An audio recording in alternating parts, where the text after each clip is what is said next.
Hello and welcome to ETTO's Catch Up. I'm Will. I'm Josh. And on the only show, I didn't find news, but I found something to say in the news segment. And I didn't think of a stinger at the top of this, so we're going well. It's our strongest podcast. It's episode number 40. Ooh, 40. 40 of this thing. I mean, we're probably well over 40 with the previous times we've called something Catch Up. Definitely. But of this format, number 40, 2 more episodes, and we'll be at the only good episode of Doctor Who Christian will ever wrote. Episode number 42. Do you remember Do you remember that? It was the one with David Tennant. Narrows it down. With David Tennant and Martha, and they're on a spaceship, and it's heading towards the sun, and people like get like demons by the sun, and they can like burn people, and then the Doctor gets the infection, and they have to put him in the thing, and he's like, yeah, and he's burning up. Yeah, remember that? I think so. Yeah. I definitely remember a rocket ship to the sun. Yes. Yeah. Yeah. So that one episode, it was the only good one. That's what I had to quickly fact check. I was like, did he actually write any other good episodes? And that's the only good episode he's ever written. So okay, and we'll bring this back up in 2 weeks. Yeah, I'll bring it back around. Yeah, I'll watch episode 42 before nice. podcast 42. I got nothing to catch up on. That's why I just spoke for a bit there, so I could put my own into the intro and stop. I don't have all that much, but I have one thing that I wrote down because I just thought it was one of the dumbest things I've seen in it. It was a mobile phone game. Yeah, okay. I'm just going to describe it. Please. It was for a game called Lily's Garden, which I'm sure I've seen before, or it's a different version of that game or whatever. It's just another thing where, a woman is like left with a small child and has to end up in a dilapidated house, and I was going to say the game is renovating it or whatever. Yeah. It sounds like something you've played. That. Yeah. But this one. Okay. This one, though. So it starts off with a shot of a pregnancy test that's showing that it's negative. There's only one red bar. This is one that I actually got. Okay. Most of the time, these are like, you can find ridiculous ones online. Yeah. You were gifted but I haven't come across one that insane. Yeah. This was mine. Showing a pregnancy test that is negative. It then shows Lily's face welling up with tears, and then she slides a balaclava over her head. The next shot is a baby nursery in a hospital with one of the babies missing. All right. So okay. And then the next shot is Lily in a black hood standing in the middle of the street in the rain, holding a baby, looking at an abandoned house. And then it's like, renovate the house. Oh my God. Wait, so she was pregnant? She thought she was pregnant. Oh, okay. I see. Okay, yeah. I thought it was even dark. Came back negative, and she was sad about it. And so she just stole a child. Yeah. Okay. Yeah. So she just stole a kid because she couldn't get pregnant. Yeah. Wow. Yeah. She just wanted to be pregnant but couldn't. So amazing. She stole a child. Amazing. Good. Lily's Garden. Go download it. That's my rec for today. Good. It killed me. That's amazing. Good. That's all. We're caught up. We know. That's it. We know where we're at. Yeah, that's our news. Episode 42. Not the news. No. This is the news. Our news. Fill us up, Josh. Nice. I got 2 quick one-shot newses. Just super quick. Broforce is freaking back. Oh. Yeah. Okay. So, and it's not a DLC. It is a DLC. It's not a new game. We're great at the news. Great start. It's unfortunately not a new game, but it's just a DLC. Devolver Digital dropped a trailer over the weekend for something called Broforce Forever. Okay. And it's an update for the game, which is 8 years old. Wow. The DLC for an 8-year-old game coming early 2023. Sick. That's all we got. All the news. That's it for that one. Exciting. And just another one, which I thought was funny and sort of relates back to a bit of news that I mentioned a few months ago. Yep. Revolving around the comedic Elden Ring manga that was released a while ago. Yep. There's now a new manga, not Elden Ring related or anything like that, being released just in time for Thanksgiving. Okay. Called Rooster Fighter, by Sakuratani. Mm-hmm. I'm sure I got that You nailed it. absolutely I'm sure, correct. And it's about a rooster seeking revenge for his sister's murder by the White Devil, a human who transformed into a kaiju. All right. And there's kaijus, because of course there are. Of course there is. How exciting. Excited for Broforce. That's Let's go. Pretty sick. That's That's my one-shot news. your one-shot news. As I said, I don't really have news, but this is news in the sense that it's a thing that I can show you, and it's new. Good. So there you go. Ooh, and it also stems off something that we were talking about in terms of Funko Pops and how we were kind of like, we're done, we're good, we don't need any more. Oh, no, don't. They've kind of... It's taken a long time, but it literally has taken a full year. Wow, that's crazy. But they've finally done a line of No Way Home Funko Pops. Oh, no. And so these are spicy. For audio listeners, I'll describe what they are. You've seen a Funko Pop. Just imagine what their translation of these moments are. Hopefully I've lined these up so that I reveal it gradually. But so they're moment ones. Yeah, there's some cool things in this. First up, we've got a pack of 3 of the boys, the 3 spiders. Very cool. Yep. Which is simple. And of course, the one that we really would want out of those is Andrew. And you don't have to buy the 3-pack. He does come separately. So, you know, that could be where we go. But the way this news is being structured, it's clear that that's not the one that's the most exciting. We're leading to the most exciting one. But cool that he's there. I also like there's a Doctor Strange. With mid-casting. We've got all the spells wrapping around him. Yeah, that's very cool. And there's also just Green Goblin. Yeah. Which is mostly just Willem Dafoe? Osborn. Yeah, William Dafoe just in a hood. Yep, having a squint. I don't know why. Yep, I don't know why. Squint. I don't know why he's squinting. And Electro mid-charge. Electro face. Yeah. Yep. Which these ones are cool, but they're kind of standard. Then came this one, which I was like, oh, okay, so there's going to be some cooler ones. I do like Amazing Spider-Man's in the air. Yeah, he's in his That's a cool little pose. Mid-jump pose. But then you get this, which is Tom Holland, battle damage. He's about to web Goblin from the end fight. Really sick. And so I was like, oh, okay, so there's some better ones. So Tom Holland in his end suit is also like the end suit, and it's nice and shiny, and like that looks cool. The Ned's wonderful. Here's a Ned with a cape. That's cool. And he's floating. Also in midair. And then the one that we both will buy, Joshua. Are you ready for this? This is like... I feel like I know what it is. This is peak. It's the thing that I always say with Sam as well. It's like, we must have made this. It is Andrew Garfield with his mask in his mouth. Amazing. Doing the hand pose. Oh, that's so good. Not what I thought it was going to be, but that's amazing. I love it. Yeah, it would be nice if it's a moment catching MJ. Would have been a cool That's what I was expecting. That would have been... I would have cried right here, right now. We would have wept once again. No, it's a happy one to have on your shelf. And yeah, it's that's great. As he's come through the portal, pulled the mask off. And yeah, I love that it's still in his mouth. It's so silly. So all of those pops will be coming soon. I don't know if I'm going to falter. I don't know if I'll falter for these. I still think I'll hold strong to my anti-pop agenda. Yeah. I feel like I'll at least just get that one. Yeah. I mean, it is very good. It is very good. Yeah. I have some places around the apartment. Could fit another pop. Yeah. I think this one might break into the bank for you.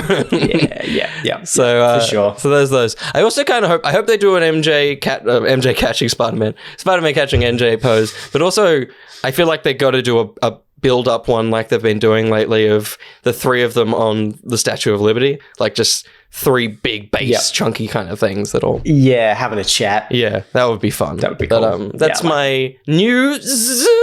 Nice things. That's cool. Yeah. I like it. Very, very cool.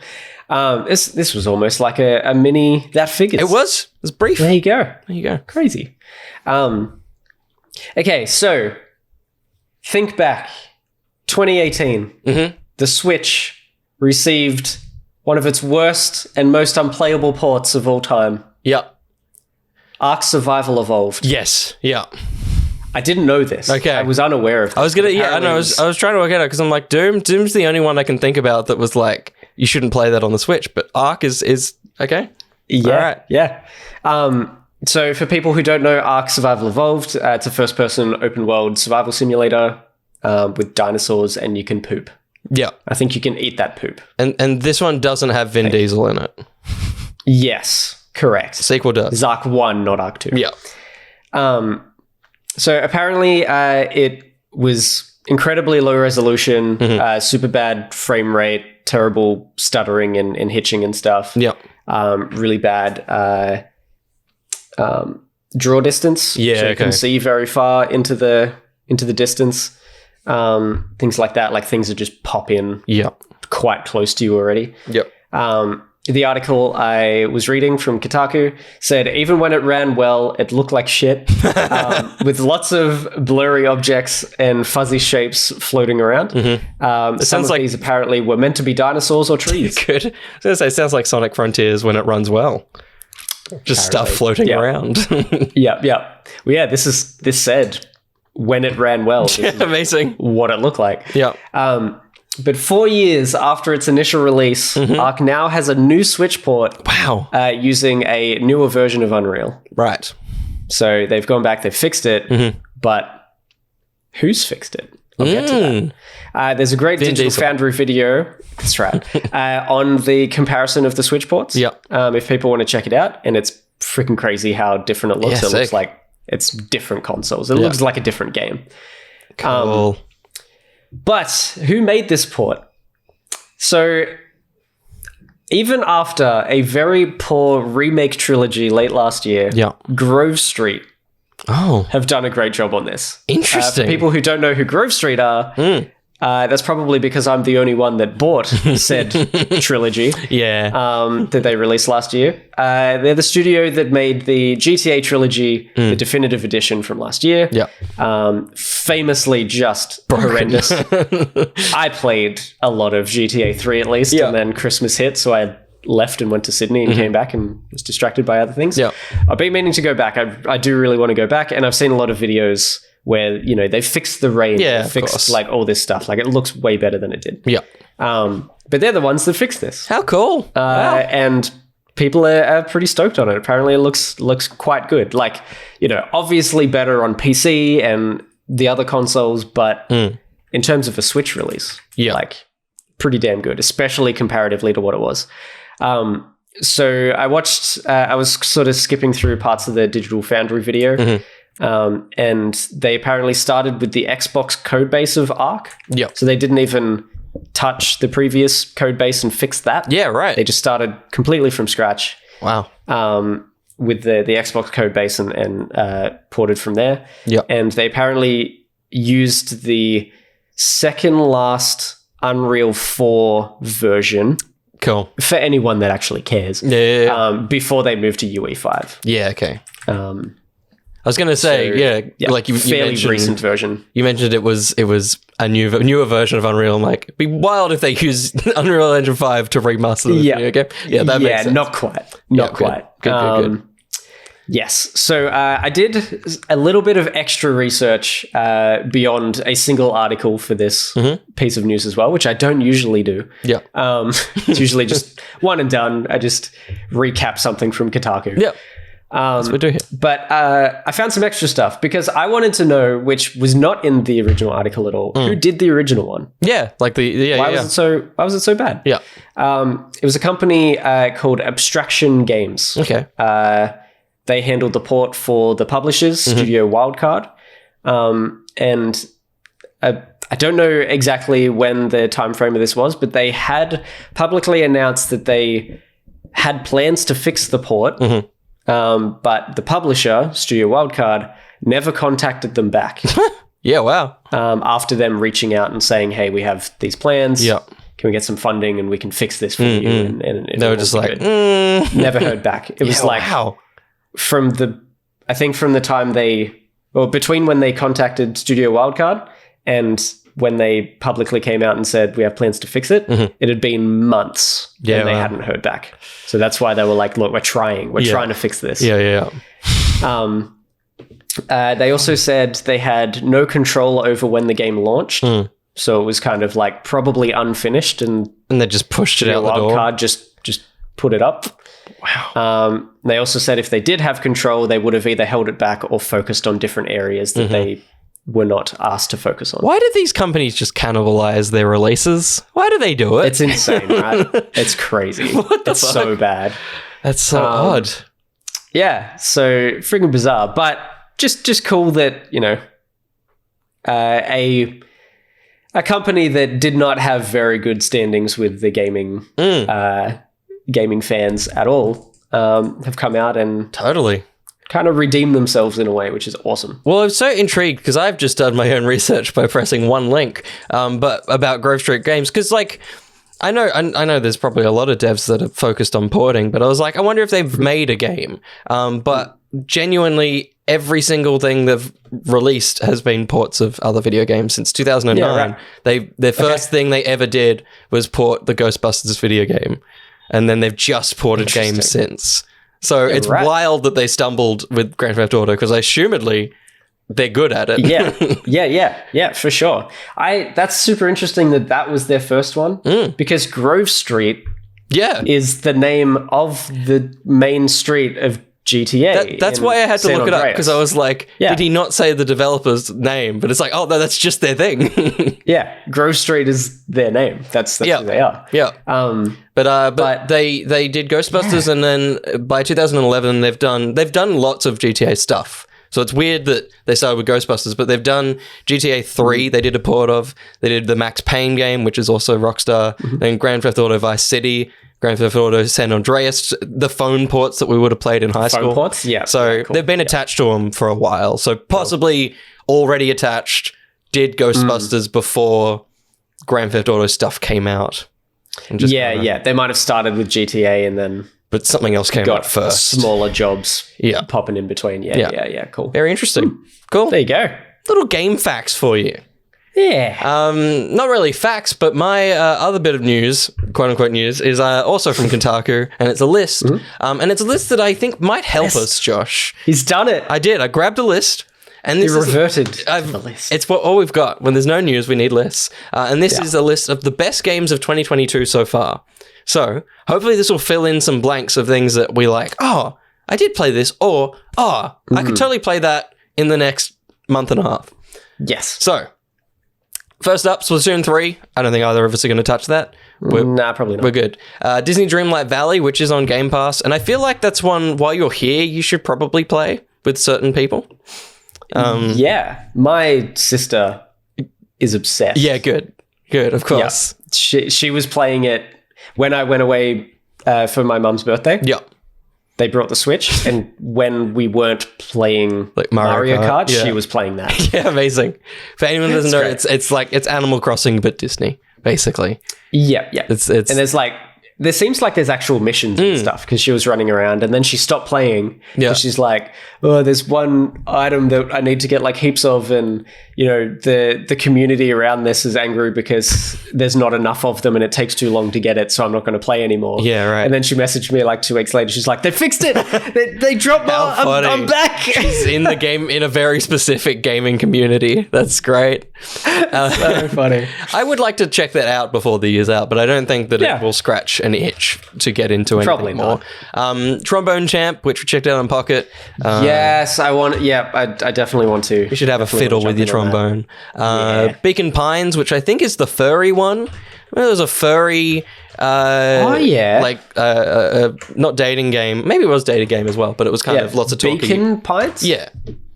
I believe it was that one. I can't remember. I might be wrong. Kinda. But speaking of furries, Stray as well, which we tried, of course, and we left. Live Alive, which was a JRPG Final Fantasy kind of old version of Final Fantasy. Citizen Sleeper. Yeah, it was like an OG game as well. I think it's a port of like an original game that was never in like the Western market. Yeah. Cool. Again, not our thing. Citizen Sleeper, which was kind of a D&D-esque kind of dice roll based story game. Again, no. Xenoblade 3, again, no. Cult of the Lamb, I probably won't pick it up, but have you bought it? I bought it. It's on my PlayStation. I just haven't Yeah. gotten to it. There's so many games. I don't have time. No, and they're not short games. We didn't get any short games. Everything was big this year. Cult of the Lamb is not short either. No, it never ends. Neon White, I think both of us want to touch this game by the year's Yeah, end. I do want to touch that game. That's our new way of looking at games. I just want to touch it. I just want to touch it. It's touching games. Touching games. Warhammer 40k, Chaos Gate, Demon Hunters, just whatever. Yeah, I'm on it. Yeah, I want to touch it. The Quarry, which was one of those new Until Dawn-esque games. Perfect Tides. This one I think you should look up, Perfect Tides. It's a point-and-click game, and it's super like PS1 looking graphics. Excellent. I love it already. Yeah. I think you would really enjoy Perfect Tides. Yeah, it looks like a DOS point-and-click, like a King's Quest or Police Quest or totally. It's not like Return to Monkey Island. It's a different look. It's but within that sort of era of Monkey Island, like OG Monkey Island kind of style. Totally. Yeah, sick. So I think you might enjoy that one. Lego Star Wars, no thanks. I touched it, I left. Weird West, I wish I was excited for that game, but it just looks like I couldn't enjoy it. Something about it just feels like I will be disconnected the whole time. Sounds long too. There's like 7 different paths to take before you get to the end. Kirby and the Forgotten Land, of course, this year as well. I wanted to. Yeah, you're a Nintendo boy. You got to get to it. Yeah. Tunic, I think we played enough of it. I never did. Oh, true. No, you played. I never played it. We played the demo. You played the demo. We played the demo, but that is a game that I really want to play. You should play as well. Maybe because I've been talking to you about taking my Xbox to Sydney. Yeah. So I can get it. Like I've got it. I think already. It's Game Pass. Yeah. Maybe jump in. You'll get in with that one. That'll be my Christmas game. Shredders, I didn't actually look into that, but that was something. Norco, another point-and-click pixel art game. Horizon Forbidden West, which you did play. So that's at least one game on your list so far. Yeah, one game on this list that I've played and finished. Pokemon Arceus, still surprised me it came out this year. It keeps blowing me away. It's wild. The fact that another Pokemon game came out this year too. Yeah. Stupid. And it's perfect. Perfect game. Flawless game. Elden Ring is already a game of the year. I'm not going to touch it, but it's one. Yeah. Nobody Saves the World, which was kind of a bit of top-down dungeon crawly. You can swap out powers. Bullshit. Doki Doki Ragnarok, who gives a shit. Wordle is technically a game of this year, which is quite interesting. It didn't exist before. Right. The start of which is again a game that took over the world, and then we kind of left it to the wayside. Destiny 2: The Witch Queen, we're good. Far Changing Tides, which I did want to pick up, and Kotaku worded its goal being you're simply just heading towards the right side of the screen. That's the goal of the game, and I'm like, that sounds very good. I feel like I might enjoy that. Interesting. So that's cool. I may do that on stream. Triangle Strategy, no. Ollie Ollie World, another game for you on your list. Yes. Finally. Absolutely. Freaking love that game. One Dreamer, and this one, I didn't get... Yeah. Yes. Yeah, that's the one I played for a Steam Next Fest. Yeah, cool. Like the last day, and that was my game of the thing. I was going to say that I bought it as well. It's of course. I was going to say this is a U game, the story of an indie developer whose creation has become toxic to him and his players, and his inability to escape its clutches. And it's all just basically in engine of a game development program, right? Like, yeah. So it's kind of like it's a pixel art, almost like a sword and sorcery visual. Yeah. And literally, like as you go through, you know, a door, like you play, I think, as the guy, as the developer, and like a door might be closed. Early puzzles, a door might be closed, and so you go interact with something, and it opens up like a code base. Yes, and you alter the code to say like it says like, you know, the class for the door, like the class is door. Yeah. Which is the object, and then in code it's like locked equals true, and you just change that to say false. Yeah, and then you go out of that, and the door's unlocked. And I'm sure it's going to get harder and harder as it goes. And it's going to be very code based. But oh my goodness, if there was ever a game that was me, you need to play it so that it can be on your game of the year list. 100%. You need to play it. Get it streaming. Get it streaming in the next 2 weeks somehow. It's going to be my Narita boy for the year, I'm sure. Absolutely. It totally 100%. is.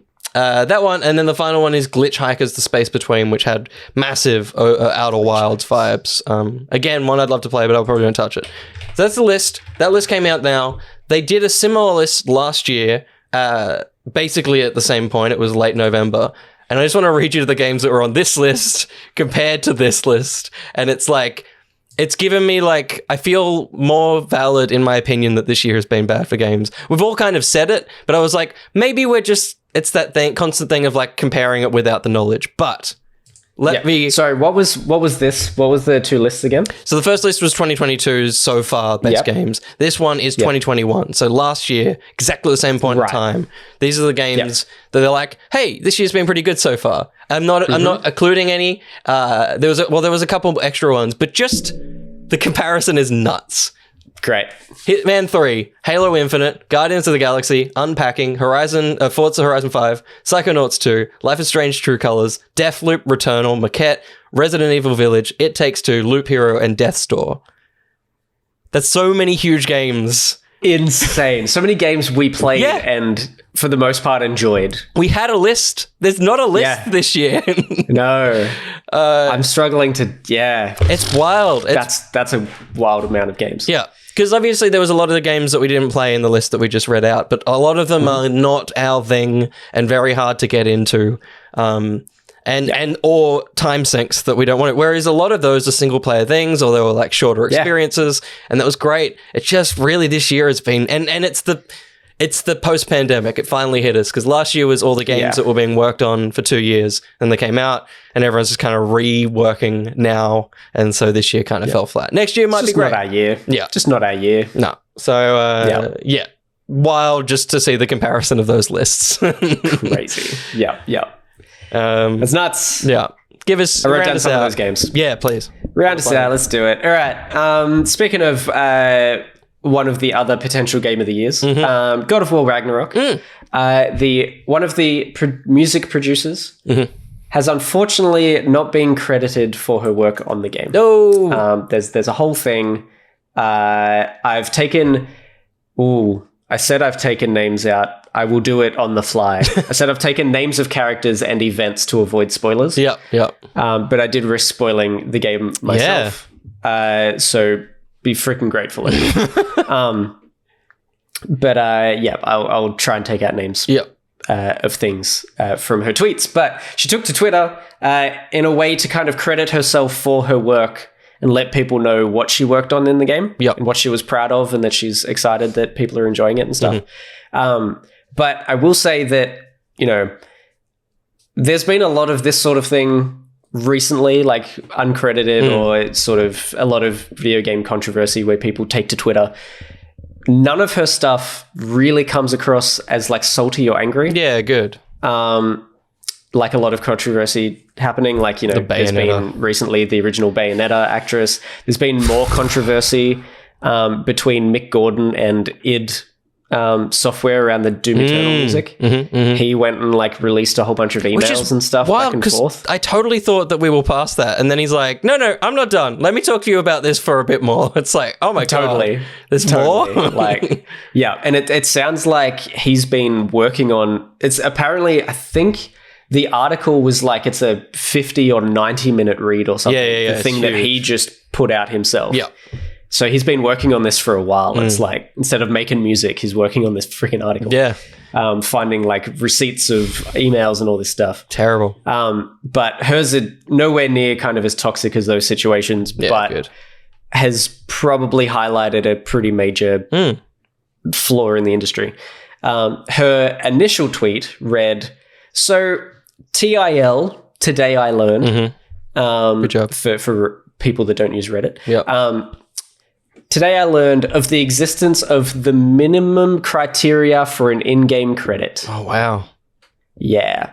So a few days later after that, that was on a Monday. Yeah. Monday the 15th, so start of last week, I guess. And then I think these were from the 18th or 19th. She had multiple, like a thread Yep. of stuff that she wanted to get out. So she wrote, better get this out before Twitter dies. Of course, that's every tweet has to start with that. Yep. I'm so happy to see so many folks enjoying God of War. I worked on editing, arranging, and implementing a character's particular scene and a character's particular boss fight. Yep. You can hear a bit of each scene's music in this video, and she provides the video. Cool. Yep. I forget if I actually mentioned who she was. Jessica Mao. Mao. M-A-O. Mao. Yeah. Jessica Mao. She said, I want to give a quick shout out to previous mentioned character's fight because this was a fun exercise in music arranging. The original music was too fully orchestrated and had to be toned down to make room to grow in later phases. Cool. I made new stems using different combinations of the original stems in ways that I felt worked best musically. The stem I'm proudest of is one where I move all the instruments and just left percussion and vocals. Sick. You can hear it in this clip. Under all the combat sounds, lol, she said. Sometimes less is more with a little sticky out tongue face. Yeah. Good. So, you know, she's talking about this and she's having fun talking with about it the process. she just enjoyed it. And yeah, is not telling anyone to boycott it. She's like, this is awesome. Check this out. Yeah. Next part of the thread. Unfortunately, my name is not credited in the credit. My name is not in the credits, and apparently it can't be added in a patch update. That makes no sense to me as a game developer. That is one of the dumbest things I've ever heard. I was told that to be credited, my contribution to the game must hit some minimum criteria. Hence my tweet from Monday. Still not sure what this criteria could be. This was incredibly disappointing and discouraging for me to learn, and I'd hate for anyone else to go through it. Game devs, please credit everyone who participates in the development of a game. It only makes sense. 100%. Absolutely. So that's the end of her thread. Yeah. Again, still quite lovely. Sad, but definitely not salty or super controversial or anything like that. She just wants people to be aware of the situation. Absolutely. And then Sean Lavale, maybe, who works as a senior audio technical designer at Santa Monica Studios, replied to Jessica's thread with his condolences. He's like, I'm so sorry to hear about this. I was unaware. Stating that he's going to ask about an amendment to the credits. But he said, though it may indeed be too late. Again, I don't understand. I don't know why it would be too late. It is just a file. Like literally we have a TXT file. And our game reads in and then just organizes it correctly. That's it. That's the game I'm currently working on. That's how it works. Like, I don't understand how they can't just add an extra thing in there. Stupid. I don't know. Like, the only thing I can think of is if they do it for her, there could be heaps of other people on there. And therefore, the song that is over the top of the credits wouldn't be long enough. Maybe. But fix it. Yeah, just retime it a little bit. Just figure it out. Like, whatever. Nah. Loop it or something. Dumb. Anyway, bit of an annoying one, bit of a sad one. Yeah, but that's... It's nice to hear that it, you know, someone isn't trying to cancel a whole company because they're angry. They're just making people simply aware of a situation that people might not be aware of. And there would be so many other voices that would be just sitting in silence of just being like, well, I guess I didn't do enough. And now it's like, hopefully this is totally, going to start a bit of a shift for the gaming industry. For sure. Absolutely. I've never heard of something like that before. No, but... I would have thought if you do something on the game, credited. Babies get credited. They do nothing. Yeah. They literally just get popped out. They don't do anything in the process. All they do is eat and then get pushed out. They make it harder for the game's process. Totally. That puts a extra weight on some of the developers. Totally. A literal weight. Terrible. Literal weight. Babies. Don't have them when you're doing games. Have them any other time. Just babies. Freaking babies. Just have them. Have them another time. There's nothing to be said here. Let's get out of the news. Bye. Bye. Welcome to the ad read. We still have no ads to read, but today of days of recording this podcast, so possibly the day before of this day, is Milk Please's birthday. Milk Please! Happy birthday to Milk. From now for the next 6 days, you're good to drink. But after then... You're good. No, nothing. No sipping on milk. No? Well, he'll be expired by then. Like, he's at his freshest right now. And then from on... You've got to stop pulling me down for every word I say. I'm sorry. It's I never touch your words. You know what? I don't want to put... That's a lie. I don't want to put my hand on your words. I don't want to put your... I don't touch them. Don't touch them. Don't touch them. Not consistently. Right. I have a way of speaking and a way of giving thanks to Milk, and I just did. I apologize. I'll leave those words alone. I'll leave them alone. I'll leave them alone. Hey, teachers. Leave those words alone. Leave those words alone. That's fine. We got no one else to talk about. Be interesting in the Discord so that we have more things to talk about about you. We also probably need to be more active in the Discord to see these things. It's hard to keep track. We need to get a community manager. They can deal with that. We do. We should hire that Ben guy. Who is that guy? Yeah. I've seen him around. That large Ben. Large Ben. We'll find a large Ben. I like we're both it was the exact same angle just then. Yeah. Audio listeners, you can't see it, but I was kind of just hoping that there would be a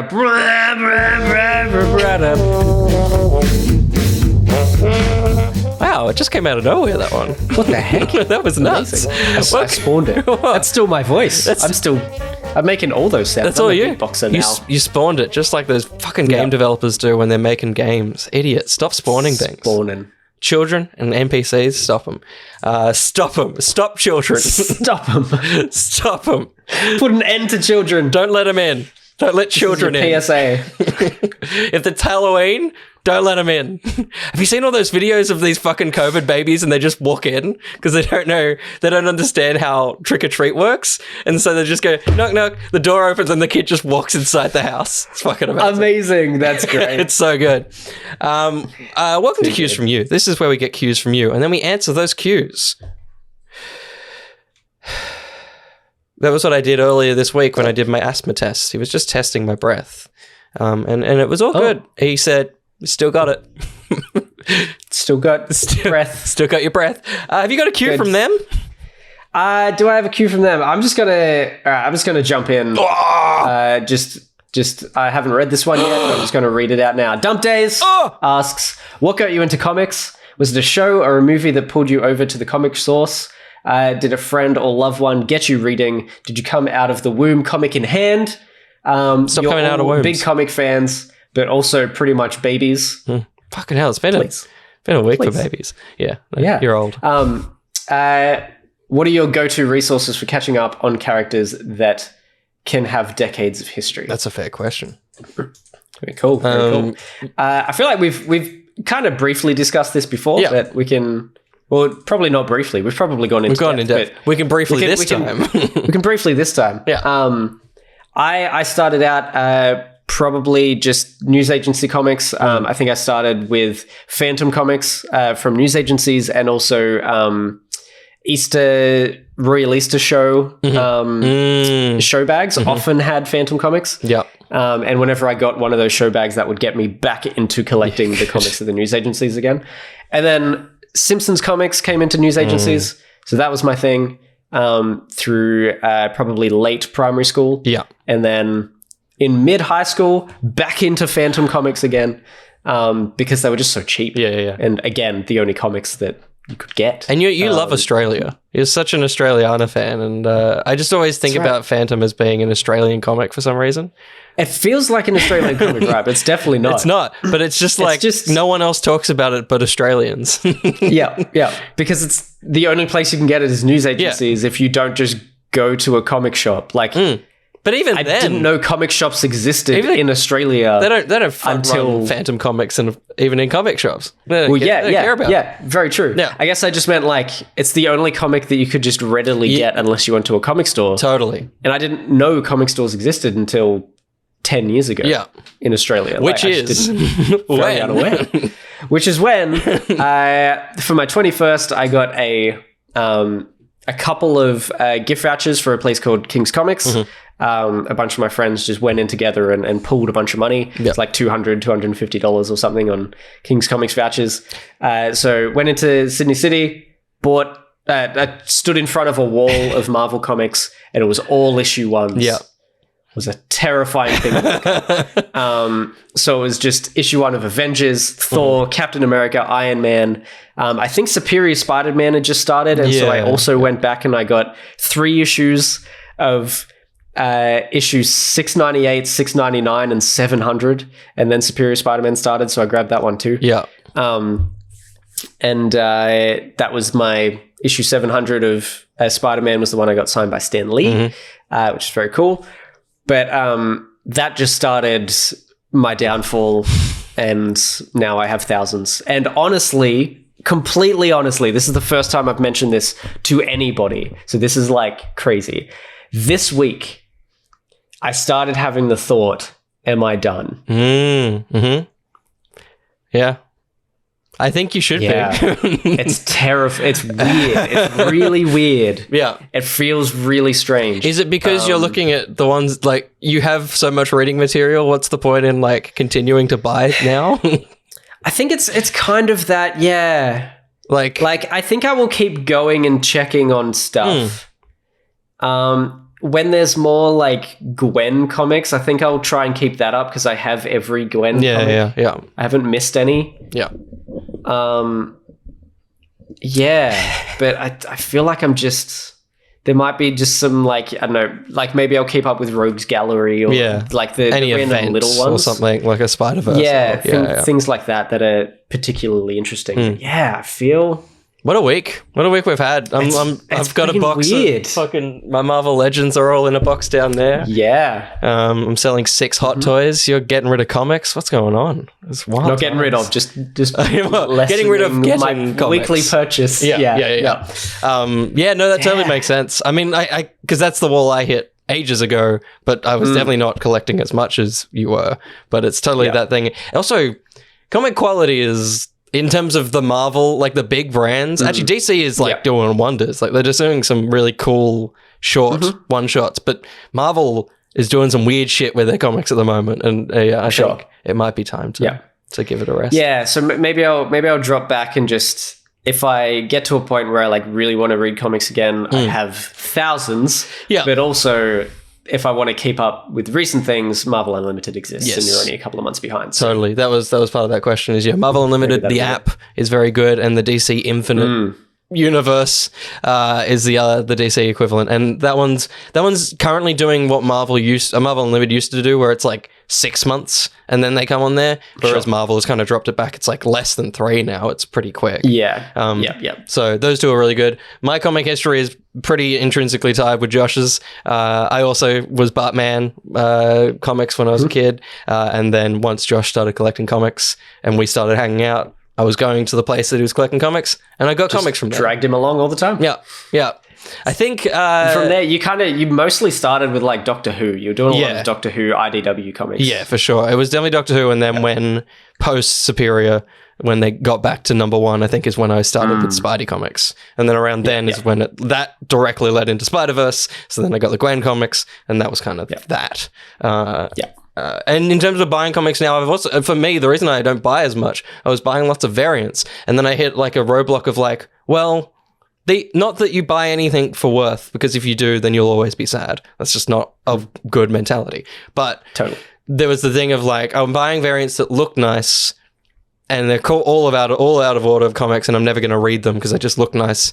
And people don't buy variants; they want the normal cover. So it's like, when I want to get rid of these at some point, which I will, they're not worth anything. So I'm like, well, I don't need any. I'll just save the images when they go up for listing. It'll be the same thing. So I'm kind of I'm majorly out of the comic market until the really cool little one shots come up, and I'm like, oh, good, I want to read that, and I can be done. So that's where my comic stuff is at. Yeah. In saying all of that, I still love comic books. I feel like probably need to stop.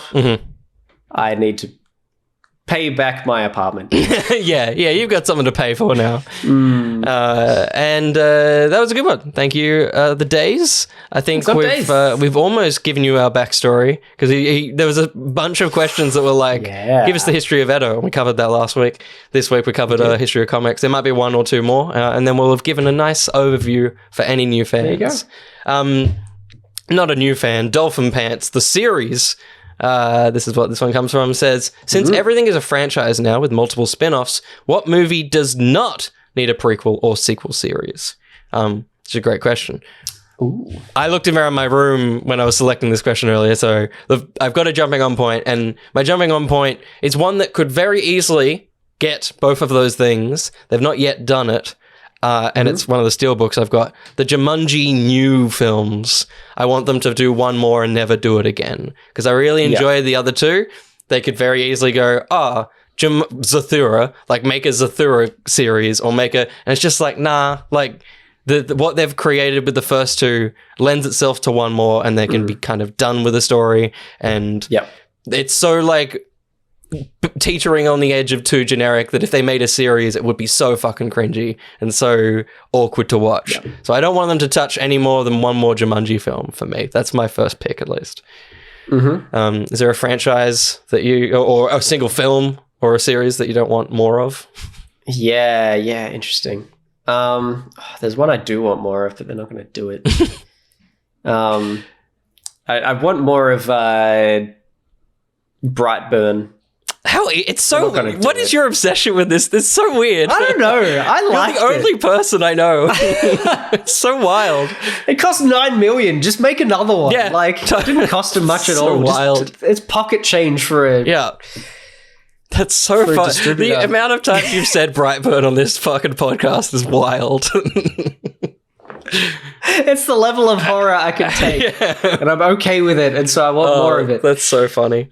The one that I would... And they teased more. Of course they did. There was like Batman and Wonder Woman and stuff. There were little kids. There was a little Justice Horrid League. So, how wild. Something that I don't find as lame as that is Scott Pilgrim. And that one is like, would you want more? Or do you think that is so like, the thing it did is so done?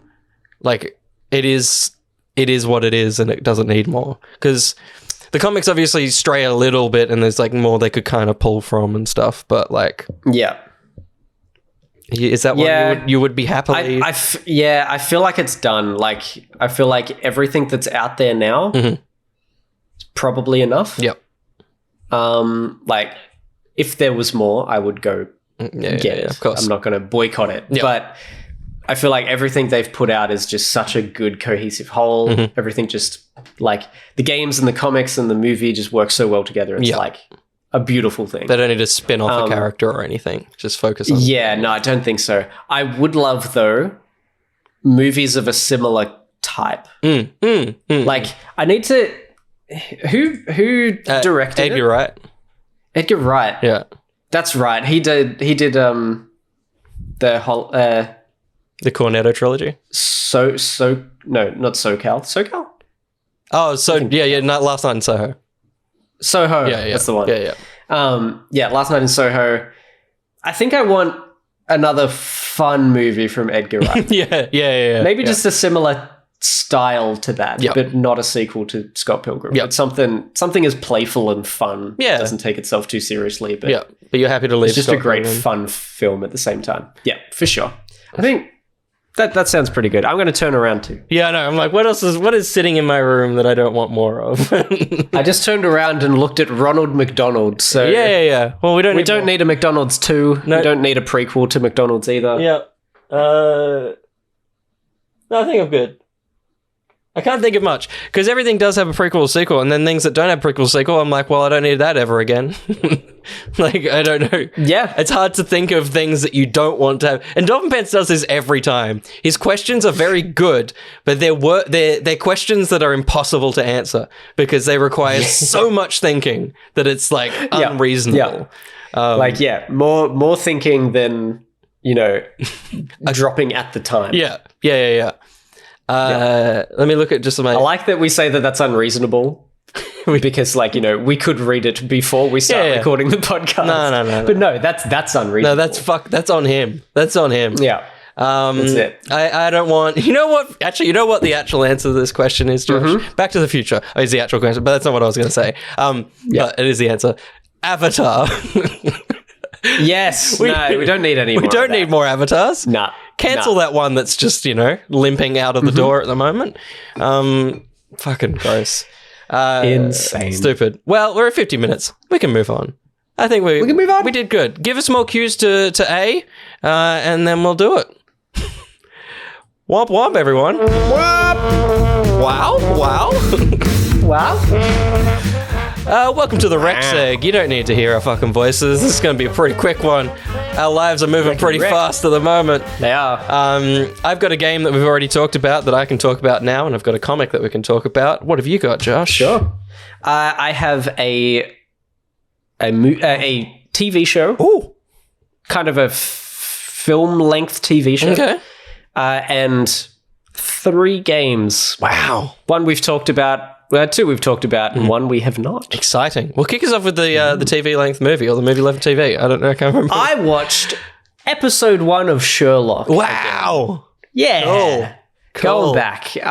So, yeah, that was with my girlfriend and her housemates. They love it. They all love it. What time did you start it? Yeah, like 11:30. Yeah, amazing. What the fuck? I know. It's seriously a thing there. That's like, insane. It's legitimately like they do stuff until it's basically bedtime, and then they go, I want to sleep, so let's what put movie are we going to on. watch? That's insane. And then most of them, it's basically me and the guy watching the thing, and the girls fall asleep. What the fuck? All right. It's bizarre. It's I don't understand it either. Yeah. But it's kind of funny, and I'm all for it because I prefer to be awake than asleep. Yeah. So I don't know if that's and I sad love or watching things with other people. Yeah. What was that? No, I was like, I can't. That's not sad. That's such an optimistic view on life. Yeah, no, I want to be doing things. Most people I enjoy being awake and doing stuff. Most people in life are like, you know what? I wish I didn't have to be awake a lot of the time. And you're like, no, you know what? I never want to sleep. No, I honestly, if there was a way that I could not sleep and it would not hinder my life. Yeah, I would. You're a madman. You like Brightburn and you don't like sleeping. You're fucking weird. That's it. Talk to me about Sherlock. I say that I'm the everyman of these podcasts, but I'm not. No. I'm just a freaking weirdo. Sherlock is great. I have seen this before. I forgot a lot of it, but as I was watching, I'm like, I remember all of this. Yeah. But I could not have told you the plot at all of episode 1. Study in Scarlet? But I think it's the thing. Yeah, I think it's the thing. Maybe the original Sherlock Holmes book is called A Study in Scarlet, but in this it's Study in Pink because everything's pink, right? That's the through line. Possibly. Maybe. I don't know. Yeah. It's the one where, you know, people are, so basically the plot, people are randomly dying, but there is no there's no like traceable it's the first step. Thing. Study in Pink. So there's no what do you call them? The opposite of the victim. I don't fucking know. Suspect. There's no suspects. Stuff like that, and you know, this is where.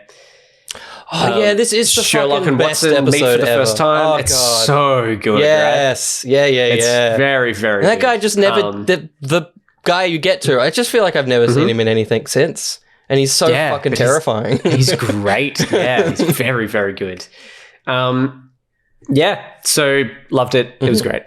That's basically it. A lot of people have probably seen it. If you haven't, go check it out. It's good fun. Yeah, go check out the critically acclaimed BBC Sherlock. It is the best thing. That's right.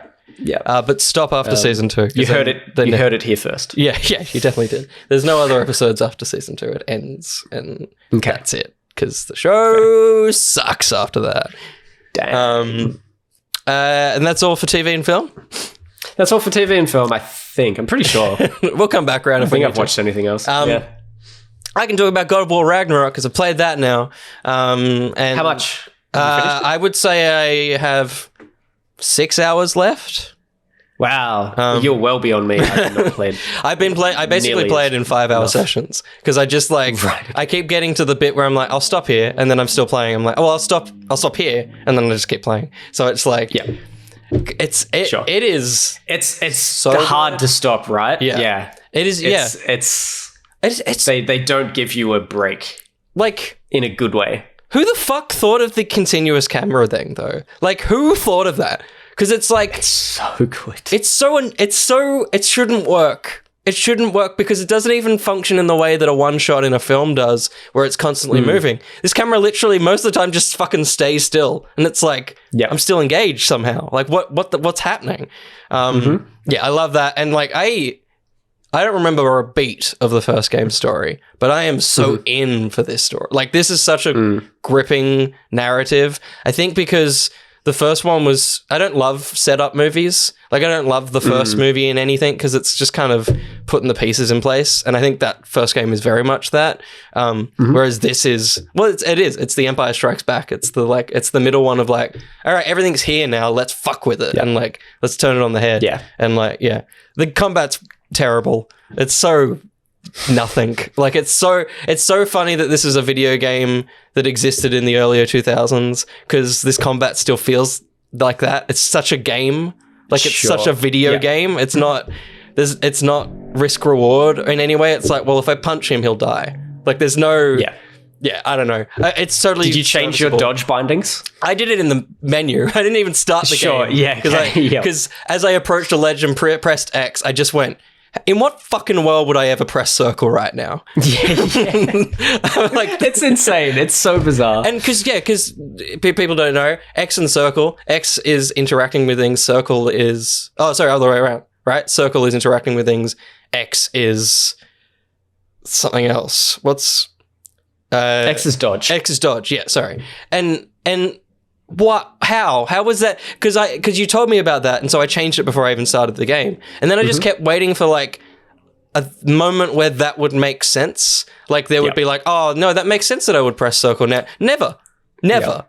Insane. Circle to interact with stuff? What are you talking about? X to dodge, because your hands are resting here and they're always resting in the middle. So why would you not? Your thumb is going to hit circle. It's never going to go down to X. Yeah. Insane. Yeah. Thumb is circle is the obvious, like, it's your resting point for your thumb because you're going to go so from close stick to the circle. right side of the controller. Yeah. Insane. I don't know what their idea was there. But combat's totally fine. I don't know if I quite know what you see in the skill tree in the like expanding thing, because for me, I'm just playing the game and then I have enough XP and then I click on the thing and then I have that. Like, there's no... Yeah, so you have it, but then you upgrade it. So when you go back to the skill tree and you go over the top of them... Oh, right. No, I've not done that. Okay, I didn't know. So there's actually like, if you use it this many times, you get an upgrade and it does more damage and gets better and better. Totally. So it's not that you go in and use more skills over the top. Yep. It's nothing like that. It's just once you've got it, you can upgrade it by using it. Yeah, right. I totally... It's like you become more proficient by actually just... I'm never going to know how a skill tree works. I don't fucking care. I just want to play the video game. I feel like this is the first time I've come across that sort of skill tree before. It's cool. But it's cool. I think it will be my game of the year, and there's not much to fucking stop it. Like, I wish it wasn't, because... I hate the combat, and I think it's so just mindless. But there's no better game this year. There's nothing I can do about it. That's my one video game. Nice. Yeah, so I've played a bit more of Ragnarok as well. I'll talk to you afterwards about where I'm up to. But yeah, enjoying it for the most part. I think I've only gotten like maybe a 4-hour session. That's probably the longest session I've had playing this game. Otherwise, it's been 1 to 2 hours at a time, maybe. So very, very short, unfortunately. But yeah, maybe I'll play more tonight. I need to. It's just now I'm like focused on. I need to get Gwen. In Fortnite, which is the next thing I was going to talk about. The next game I played is Fortnite. A whole bunch of Fortnite this week. Just trying to get freaking Gwen. So Boys in danger. that will likely be the game that I end up playing tonight instead.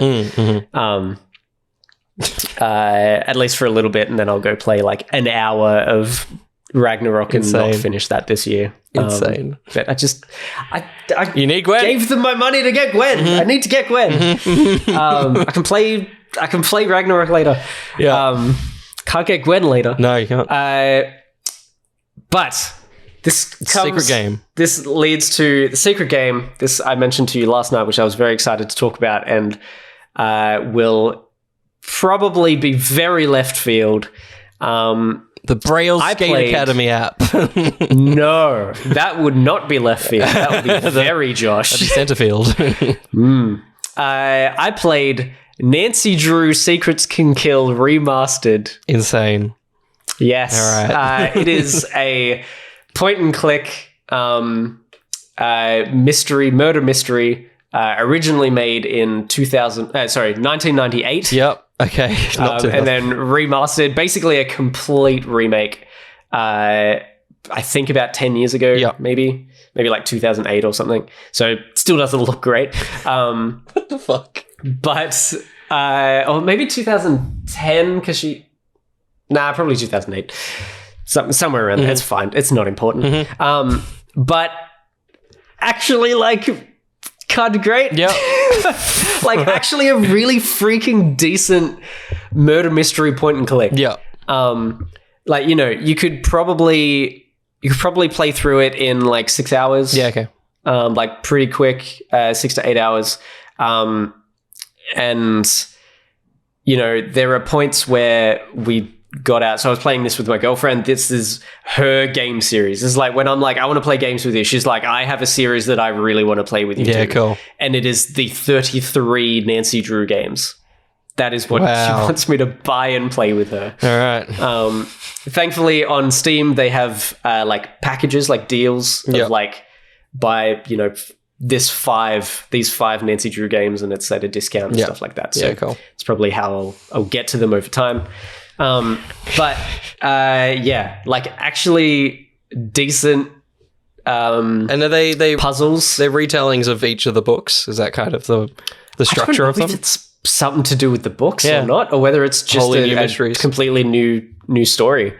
But yeah, the puzzles are interesting. Like we legitimately, the first puzzle, which I straight up said to her, I hate these puzzles, is a slide puzzle. Yeah. It's one of the freaking picture slide puzzles. Nah.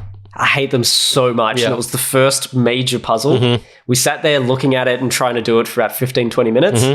And she was like, do you want to just restart the puzzle and we can look up a walkthrough? Yeah. And I was like, or do we want to watch a YouTube video on how to solve slide puzzles? Yeah, amazing.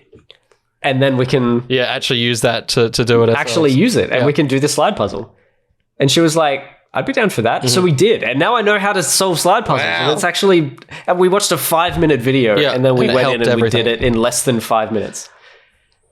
Like... It actually kind of worked. Yeah. So there you go. That was kind of a cool thing to experience. Thank God for Nancy Drew. Freaking great. The game did crash about an hour and a half later. Good. And much to our chagrin, manual saves only. So we lost all of that progress and had to go through and do that slide puzzle once again, along with all of the other things. But most of the other puzzles are kind of just like a point and click. Like, you get items and then you use those items in the right places. You have a phone with a camera in it, and that's how you take photos of things. I think the original game in 1998 didn't have that, and you would have had to write down everything. Wow. But there's a whole bunch of codes and things on particular objects that you need to take photos of, which then you need to put in a certain order depending on the periodic table of elements. Gives you the order in a way, and that gives you the order of like a direction and a number of spaces to walk on some sort of map. And so that's when we had to like pull out a pen and paper and write down all of the codes we got and then write down what their orders are. It's been like it's honestly really fun to play through as another person. So yeah, it's giving me just the fucking Sherlock Holmes board game you're describing. I'm like, I want to die.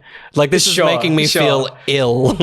yeah. Like it's legitimately really fun. So another recommendation, grab a friend and play this. Grab a partner, grab someone, and just sit down and play one of these games.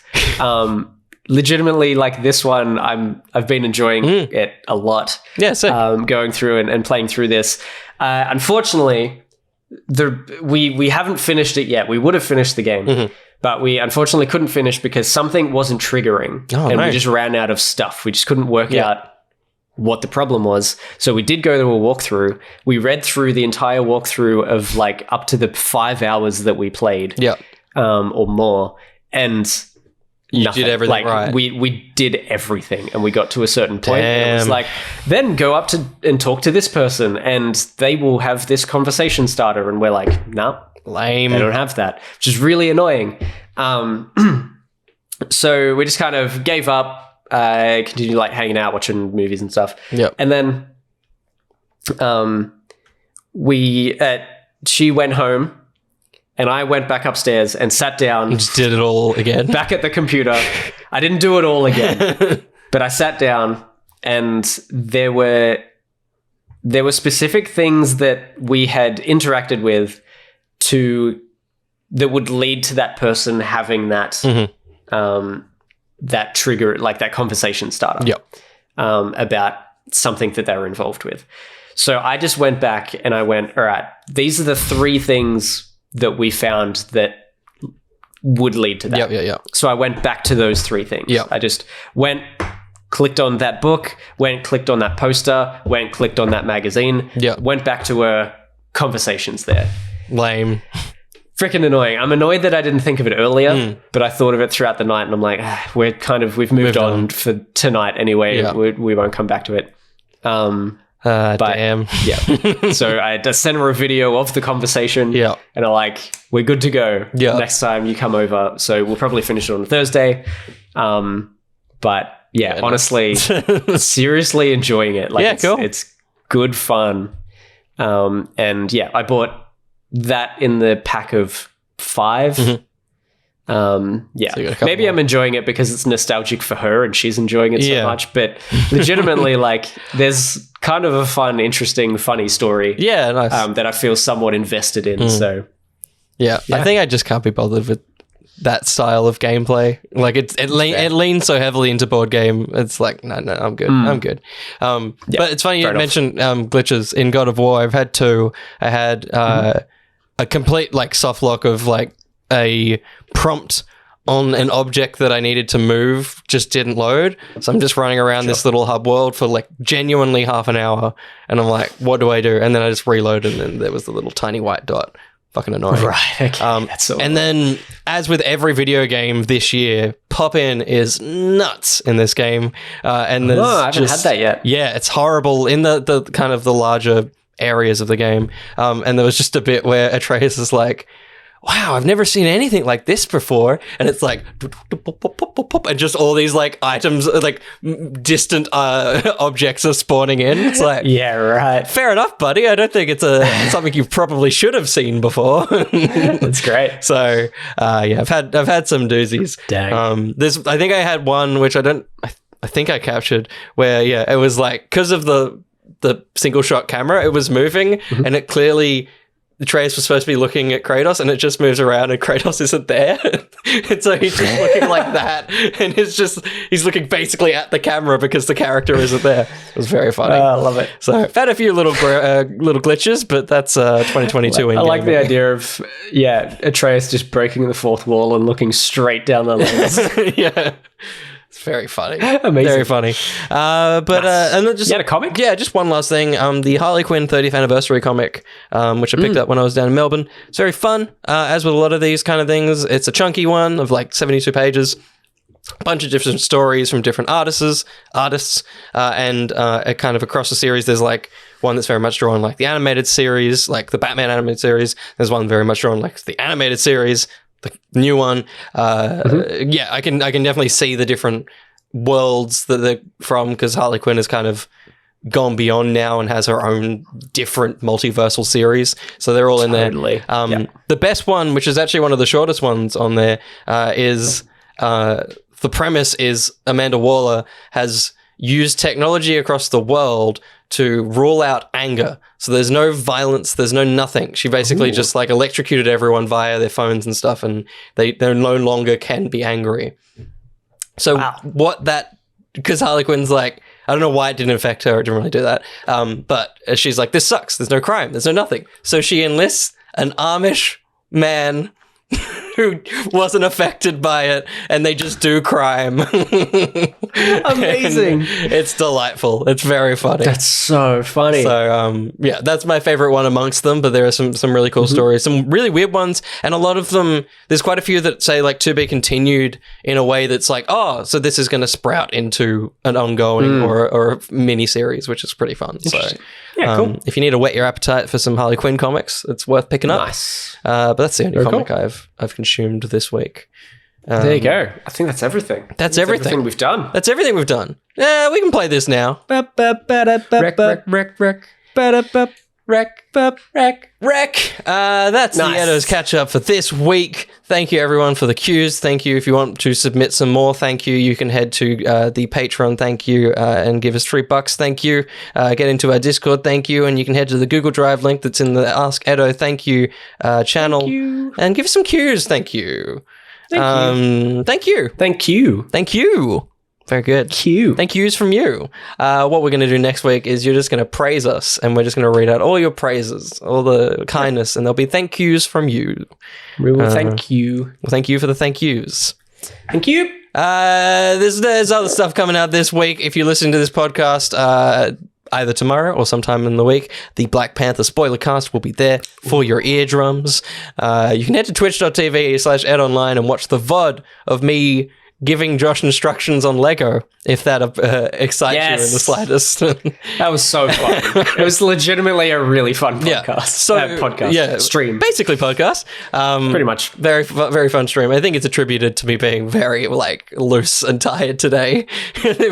We finished at midnight, basically. It was a long one. It was a long one. It was a late start. Late start. And also, like, I thought that we had finished with, like, a little bit over 2 hours, but it was, like, 4 minutes to 3 hours. It was almost a 3-hour stream. Yeah. I thought we were around for a while. Yeah, because I think we started at like 9:15. Yeah. And we finished a bit before midnight. Yeah. So that does make sense for sure. That's time. So if you want more of those, make sure you follow around the place, because I think it will be the first of a few. 2 bags to 7. Yeah, there's a couple more streams in there. Yeah, 7 or 8. So, yeah. Hopefully not as, like... that last bag tedious.